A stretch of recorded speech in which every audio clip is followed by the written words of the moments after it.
ঈশ্বরবাদে বিশ্বাসী সকল মানুষই সমান।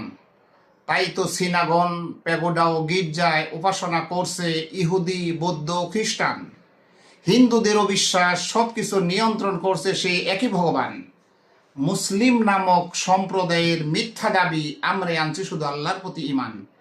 মানে না কোরআন, কিভাবে আনা হইল ওদের ইমান? অতএব মানুষ মূলত বিশ্বাসগত ভুলবশত কোনো জাতি গোষ্ঠী মানছে না মহান স্রষ্টার আনুগত্যের বিধান।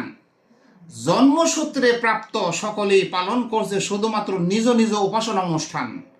মুসলিম সম্প্রদায়ে জন্ম নিছে বিধায় দেখা দেখি করছে নামাজ রোজা। হিন্দু সম্প্রদায়ে জন্ম নিছে বিধায় সমাজ রক্ষার্থে হলেও করতে হচ্ছে ওদের মূর্তি পূজা। মূলত কে বা কারা মহান স্রষ্টার বিধানের আনুগত্য করছে মোরে ব্যাখ্যা করে বোঝা।